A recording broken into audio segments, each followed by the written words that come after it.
G'day trendsetters and bedwetters, it's the old Gooserooter here from Geraldine. So we've been out in the garage today with the team, having a bit of a think and trying to make a plan to put disc brakes on the Fordson.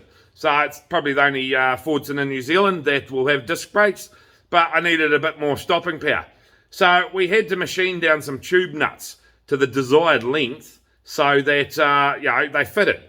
So old mate Guitar Willie was on the lathe and he was cutting them down. If he went and cut it all down in one piece, the lathe is going to vibrate, break lathe tips, or break tooling. So life is kind of like the same. You need to be patient, take small steps, and avoid rushing to achieve your goals. Rushing through life can lead to disastrous consequences,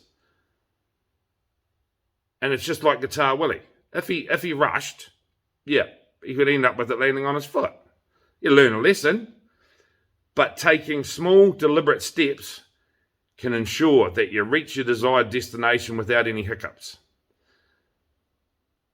If we try to do too much at once, we might end up overwhelmed and burnt out, same as the lathe tips. The key is to break down your goals into manageable steps and tackle them one at a time.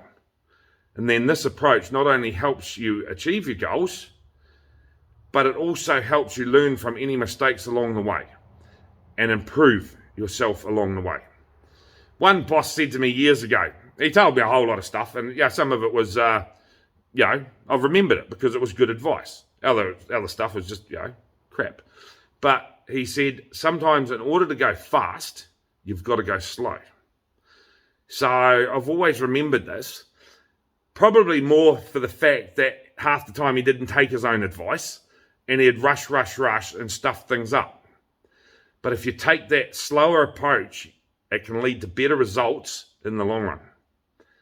It allows you to be more mindful and deliberate in your actions, and you can avoid those costly mistakes that could have been avoided if you'd taken your time. And this whole story comes back to the story of the tortoise and the hare. The hare thought he was faster, more confident, and took off running, leaving the tortoise behind. He soon became overconfident and decided to have a nap, assuming that he would easily catch up on the slow-moving tortoise. In the meantime, the tortoise kept moving, slow and steady, taking small steps. He eventually won the race. So, just like these bloody tube nuts here, we had to do it slowly. So remember, through life, slow and steady wins a race. It's not always about how fast you move, but rather how consistent you are in your efforts.